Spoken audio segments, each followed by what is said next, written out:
Matthew 24 verse 16 to 19. Then let them which be in Judea flee into the mountain.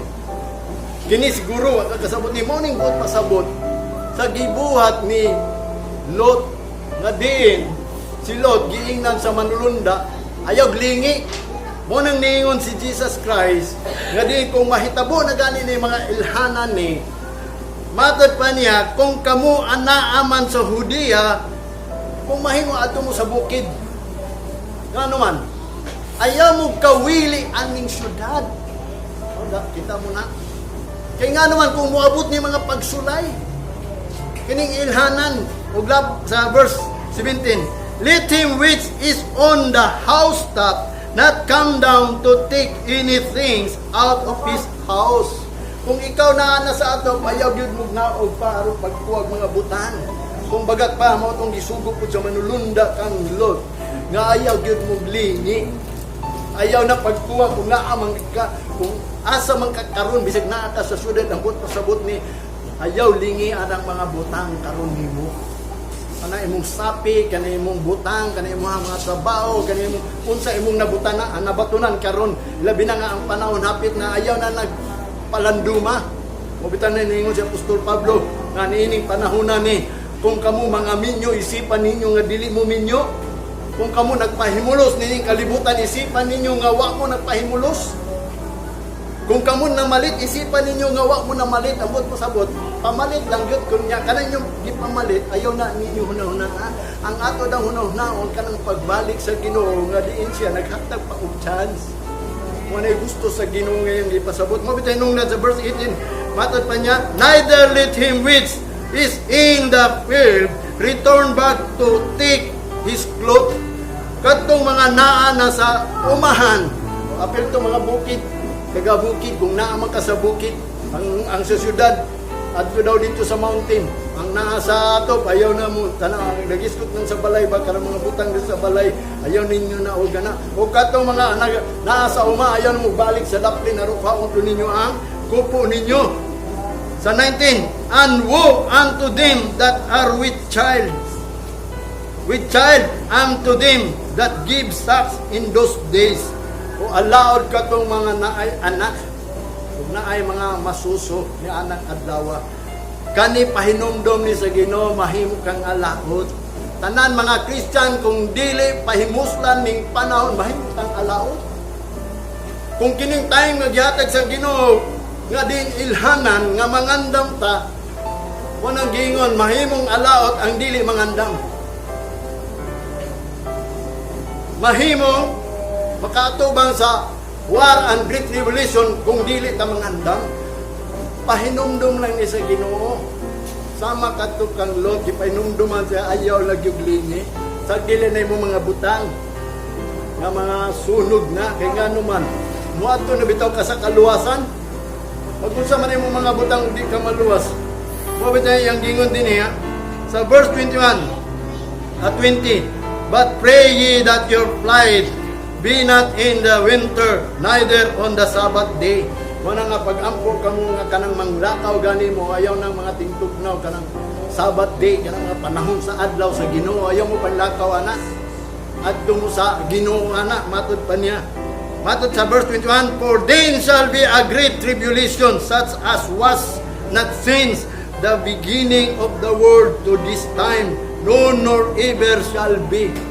Nga naman, kay dunay mo abot nga dako gayong kagubot na wa pa nahitabo sugad pa sa pagtukod sa kalibutan mahitabo ka na o dili na mahitabo kasala na mahitabo unsa man ang ding great tribulation nga wa pa gyud na hitabo sugad pagtukod sa kalibutan mo nang marking o bitan nang ningon siya alaot kadto mga mabdos ug nay mga masusok kay nga naman usaw man niya paghatag ug pagkaon sa bata ug pagpainom ana be di magpamarka na lang ka pero mo bitaw na ang warning sa Ginoo kay pahinumduman nato ang ilhanan kitagaan ta niya provision kitagaan ta niya pamaagi mahalag na kay anak na kay masuso ang importante makasulod ka sa balay sa Ginoo makasulod ka sa balay o sa gingharian sa Dios makapuyo ka mo bitay nungdan matod pa niya diri and except sa verse 22 those days should be shortened there should no place be saved for, but for the elect's sake, those days shall be shortened. Mabitaw na ningon pagin ang Ginoo. Gawas kung dili niya pamubaan ang panahon, wagay maluwas nga mga unod, mga tao, nga mga Kristiyanon, bisag pag mga pastor, way maluwas kung di pamubaan. Mabitaw ng pamubaan niya, katong giingon ni Apostol Pablo nga diin sa Roma, katong gibasa sa 9 verse. Is near shall it come on all them that dwell on the face of the whole earth. Kaya nga naman, ang mga litag moabot yun kanila nga nagapuyo diri sa dagway nining tibuok kalibutan. Moabot yun na ang litag. Malitag yun daw. Namatod pa niya sa 36. Watch ye therefore and pray always that ye may be accounted worthy to escape all these things that shall come to pass and to stand before the Son of Man. O bito na pag-ampo kamo, o pagtukaw kamo, pag-ampo kamo kanunay, base niya, aron kamo ma-account nga tapos mo sa pagsibat nining tanang butang, nga diin mo abot, nga matod pa niya, aron makabarog mo sa diha nga moabot na ang anak sa Dios. O mo na mag-ampo ta kanunay. Mo na ni time nga pag-ampo ha. Every day o every night o every hour ampo na mo. Kinagin ang Ginoo nga di Lord. Gayrig ko. Ubanig ko bisag laing adlaw Lunes man ang hangtod sa Sabado ilabi na pag-abot sa Domingo.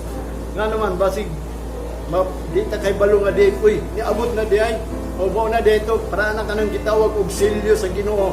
Anang silyo sa Ginoo di man na siya musilyo gud kanang gitawag og ato na ning latbitan kaning silyo ha.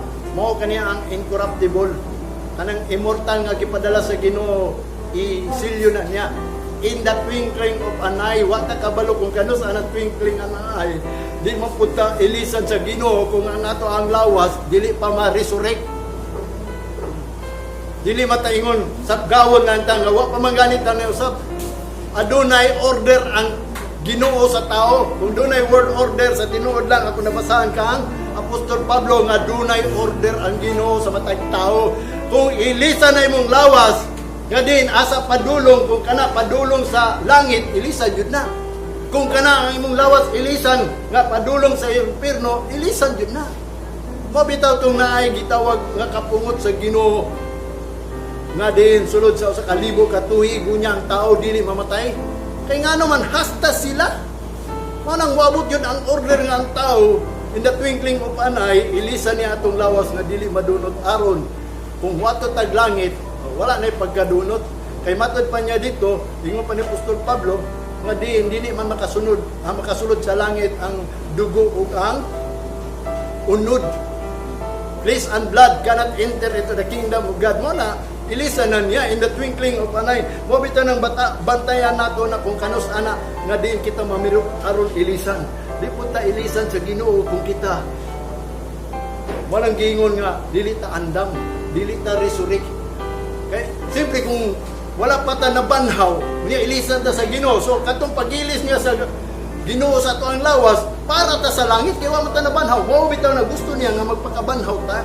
O na kaning time, kaning revival, kanang gitawag ni Restore Life, nga kinahanglan naa ta sa life sa Ginoo aron pag that twinkling of an eye, mailisan niya itong lawas nga di madunot para sa langit.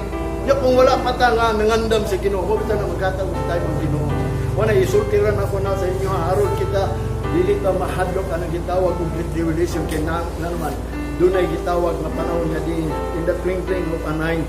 Matod pa sa verse 17 ha, and in the day time he was teaching in the temple, and at night he went out and abode in the mountain is called the Mount of Olives, and all the people came early in the morning to him in the temple for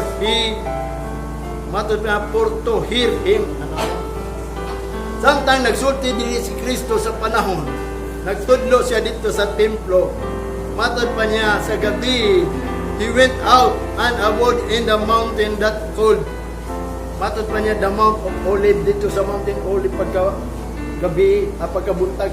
gabi dito siya nagtudlo sa templo, pagkabuntag nigawa siya dito sa Mount of Olive, nagtudlo siya unya mga tao ni adto dito sayo kayo sa kabuntagon aron pagpaminaw sayo. Abi nimo sa tinuod lang ang gusto sa Ginoo sayo mo gyud. Ngano man aron makita gyud kung kita sincere and willing. Kay di gusto ang Ginoo nga di pagmatan nimo dili nimo madayeg ang Ginoo. Di nimo mahimaya ang Ginoo kay nagingon siya from the rising of the sun to the going down. Muna nga ato yung siyang i-glorify, i-praise nga to siya. Nga diin siya gayon ang Ginoo nato kining adlaw ni. Mo bitaw nang importante nga dito doon na tay guidance knowledge aron dili ta mahadlok. Mo bitaw na ang Matthew. Ingon pa ang Matthew abantayon bitaw ta basig overcharge sa absurdity. Mo na hinungdan ang Matthew nagaingon siya dre ang pagbalik daw sa Ginoo sama sa arka ni Noah. Nga naman una gyud nahitabo ang luno, eating, drinking, marrying until the day of Noah entered. Wa sila kabalo. Mo sad na ang pagbalik sa Ginoo ron. Why may balo? Nya basil niya overcharge ka nga sige lang kagkao mo bitaw na kung hatagan na tag time sa Ginoo. Mo na niya atong paymuslan. Pero wa pa man na pangayoon na nato na. Matthew 24 verse 37 ingon pa niya din sa verse 36 usa. The day of Matthew 24 verse 36, the day and hour knoweth no man, no not angels of heaven, but my Father only. Nganong giingon ani ni pagsulti ni Jesus Christ kay mismo si Jesus Christ.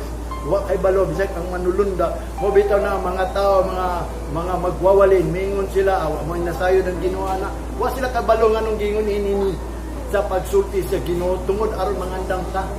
Gisultihan bitaw ta bisan si Jesus Christ kay nangunta na ang 12 disciple kanus amang ka mubalik. Ano sa aman ang mahitabo? Gingon ini niya nagpagsulti ni Jesus Christ. Wa man ko kay balo bisan pa ang manulunda ang amahan lang. Ngano man aron mangandam ta kay wa man day nahibaw. Muna sa verse 37 ingon pa niya, and knew not until the flood came and took them all away. So shall also the coming of the Son of Man. Muna hinungdan nga din ang mga tao. Wala sila kabalo hangtod niabot ang lunop. Muna hinungdan nga sila, nangaanod silang tanan. Mausad na ang anak sa Dios, why nahibalo? Abi kay why nahibalo? Di, kung why nahibalo, mga anod ang tanan. So nganong gingon ini niya? Mangandaw ka, kaya na'y mahibalo. Muna nga ang Ginoo dalaygon siya nga naghatod siya og tayo sa mga tao, labi na katong gitawag wa kasimba karon. Iya din ang gikat. Iya ra nang balikon. Kita nagpabilin ta diri aron sila madasig nga diri. Kita mo ay mo comfort nila. O bitaw na kaingon ko sa kong galingon Ginoo kung paundangon ko nimo gwali kinsa na may muwali nila. Manang maingon nga mahisama ta Ginoo sa Sodom and Gomorrah.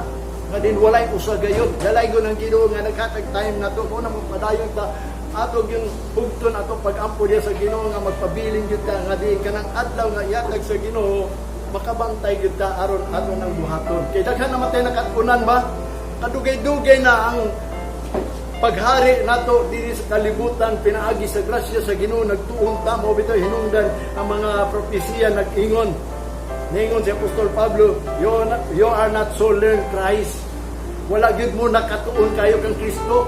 Mo nang gingon dito sa Timoteo man siguro nga matud pa niya moabot ang panahon nga diin always learning and not come into the knowledge of truth. Mo na hinungdan nga diin wala gyud sila kabaton sa kahibalo sa kamatuoran bisan nagtuon sila. Yung unta ang mga tao ipaduol ni Kristo sa iya matud pa niya come unto me and learn.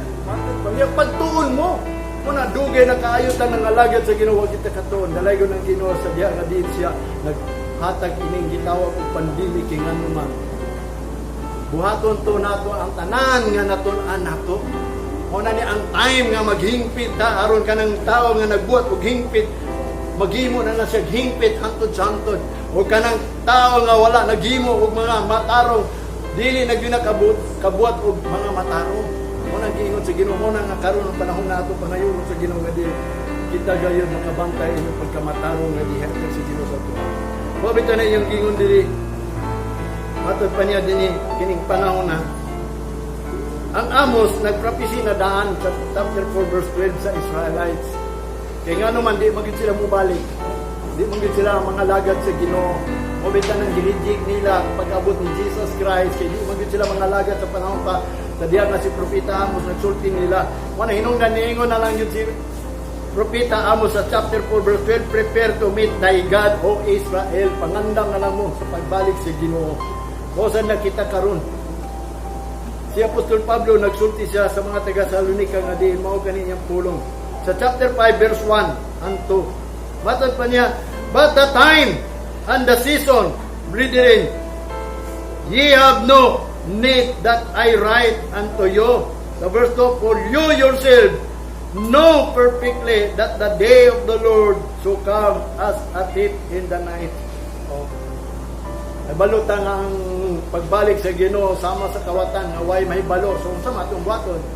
Dili na ta kinahanglan sulatan.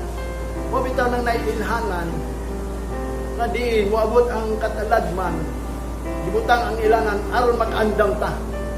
Pinaagi sa pagpamubo niining panahon nga diin aron maluwas ang mga pinili kining mubo nga panahon mo ni atong tan-awon. Unsa ning mubo nga panahon, kanusta ning mubo nga panahon, kay ang tanan natong mga dili hingpit nga binuhatan ato naghingpiton. O bitaw na nga ang pulong sa Ginoo ato ang guidance. Matod pa niya sa 2 Timothy chapter 4 verse 6. For I am not ready to be offered, and the time of my departure is at hand. Matod pa niya. Nowadays, for I am now ready to be offered, and the time of my departure is at hand. Si Apostol Pablo, ready na siya sa iyang pag-atubang sa Ginoo. Kaya nga naman ang iyang time, dool na. Mausad na kita, kinanglan mag-ready ta. Matod pa niya, mangandam ta, nini, pagbiya na to ini kalibutan. Ubiya na ta ini. Sa verse 7, ingon pa niya din sa 2 Timothy, ito akong gingon niya. Sa verse 7, gipadayon ni Apostol Pablo na siya ready na daw karon sa iyang pagbiya ni kalibutan na. Nga naman, I have fought a good fight, I have finished my course, I have kept the faith. Tanawa. Nganong ready naman siya? Nga natapos naman gud niya ang iyang kurso. Anong kurso niya? Ang subject ko, kanang iyang kurso mo ng pagtuo ba? Pagtuo sa tanan nga di iyang nadunggan. Pagtuo sa tanan nga gisulti sa Espiritu Santo niya. Si Apostol Pablo wa matuwalihi. Si Apostol Pablo wala to nagtuon kundi ang Espiritu Santo mo ay nagpahayag kanunay kaniya ang tanan niyang gisulti gikan sa Espiritu Santo. Mo to iyang gihimo. Mo na hinungdan ningon siya, ako nang nabugno ang pagkigbugno labot sa pagtuo tanan nga ni santo sa iyang mga unang nga gipabuhat sa Ginoo kaniya. Iya na nang gibuhat natapos na niya. Mo na ningon siya, nabugno na ako ang pagtuo, nabantayan ako. Mo na iyang kurso natapos na. Mo nang ready na siya mubiya. Mo sad na kita hatagan tag panahon sa Ginoo nga tapuso na to atong bulato sa Ginoo. Dili ingon nga kung hatagan pa ta og time, nga little time. Mo lang gyapon tong buhaton atong unang panahon. Kataas ang dispensation sa grasya sa Ginoo unsa may nahitabo nato. Baliwala ang tanan. Mo bitaw na nga ang Ginoo nagbisita nato karon mahitabo ini pandemic. Mo bitaw na nga kini pandemic. Mao kani ang pag-warning nato karon. Kay ilhanan man ni. Matthew 24 verse 22. And except those days should be shortened, there should no flesh be saved, but for the elect's sake those days shall be shortened. Mo na niyang gingon niya na shortened day sa Roma chapter 9 verse 28. Because a short work will the Lord make upon the earth. Ang Ginoo gid mohatag ining gamayng work. Mo nang gingon niya sa Isra chapter 9 verse 8. For the remnant to revive. Ang mga nahibilin lang mo na iyang i-revive ha. Ang mga tao nga nagpabiling nga din katong wala nalitag sa mga butang sa kalibutan, katong wala na overcharge. O bitaw na niyo pagbantay ka mo basig na overcharge mo, na kanang na surfeit mo kanang na kuan mo ning kalibutan na ba o kanang nalumsan mo sa kalipayan ni kalubutan ni basig nalingla mo nga di baliwala unang nato ni nahitabo karon ang pagbalik sa Ginoo. Mo bitaw ning gihatag ning ilangan aron kita mangandam. Mana yung gingon din sa Ecclesiastes chapter 12, 10 and 11. Nga diin ang Ginoo dili lang kay nag-revive nato nga matod pa niya sa Ezra chapter 9 to give us a nails in His holy place. Kining nails pa. Usahay ang tao, baliwala lang, ang mga preacher, baliwala lang ning nails. Kanang lansang ba? Anong giskutan man niya kanang nails?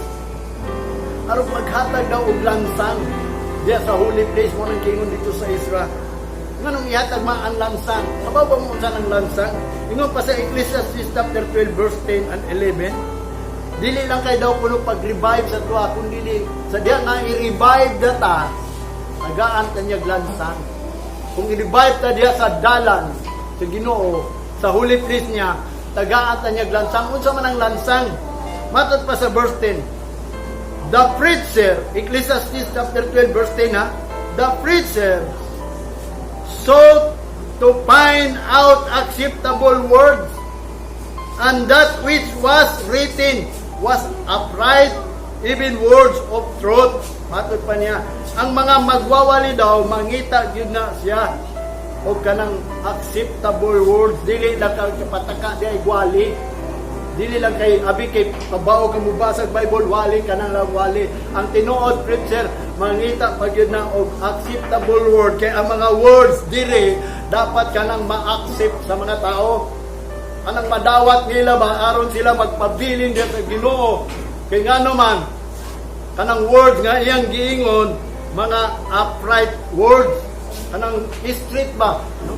Written was upright, even words of truth. O bisan pa ang pulong sa kamaturan, dili na kay kita sikigwali gawa ta kay balude tanawan nahitabo ni pandemic.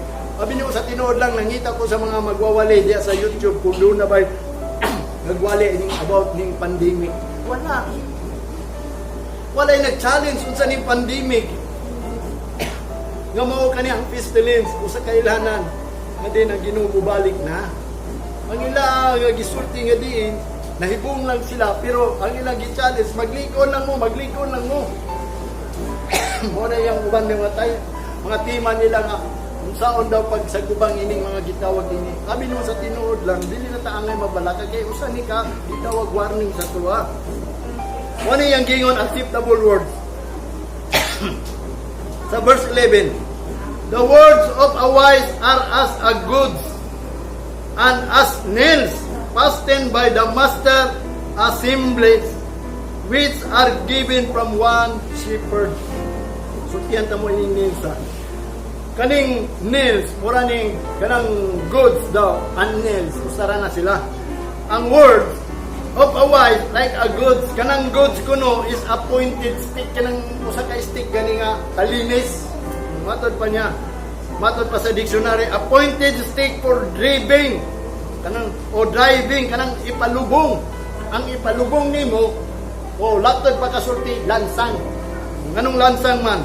Matod pa niya dinhi, something that torments or spurs to action. Kanang torment ba, kanang mahimong sakit ba? Anang goods nga diin pulong nga ihatag sa mga tao kanang sakit nga pulong. Para nang gingon nga diin hindi ka pwede diri mo ani dinhi kung ikaw wala na ngayon pasaylo. Dili ka pwede mo ani dinhi kung ikaw dili ka andam. Dili lang kay ingon mo anita diri magsigilagday mag-awit. Mana mga pulong nga gisulti para anang giingon ako sa ilahang nga din. Ang tinuod nga pastor nga magwali kadto lang dili hawd. Atong staminilis ba o kadtong mga pulis o sakit man na kayo nga pulong. Daan na si Jesus Christ is the stone of stumbling block, the rock of offense. Ang mga pulong ni Jesus Christ, although si Jesus Christ is bato, maka-offend na siya, makalain yun na sa tao. Muna ang iwali dapat kanang makalain kung sama pa sa goods. Kanang dapat ang pulong kanang malubong yun sa tuwa. Nga pareha na ron, kinahanglan gayon kita ma-resurrect. Di pwede nga magsimba ka lang nga wag yun ka nabanhaw. dugay nakagibautismuhan hangtod karon wa pa ka napanaw mao lang gyapon imong mga kinaiya bakakon lang gyapon ta mangilad lang gyapon ta maglalot lang gyapon ta magchismis lang gyapon ta magtanan o yung mga Kristiyanon ta mo nang gikaligut-gutan sa Ginoo ang usa ka ilanan diya sa Matthew 24 kanang abomination that make it desolation unsa may nakahimong pagkabungkag sa mga tao mo na hinungdan pagabot sa pandemic na bungkag ang mga tao nangawala sa simbahan ngano man kaya ang tanan gibuhat sa simbahan abomination unsa may abomination kanang gingon sa Proverbs mga tao moadto sa simbahan nga maayo lang mutulisok og tao mga tag-as ug mga liog mga bakakon mga daghang kay gipang buhat gingon ni Solomon. Yang buat tulad simbahan.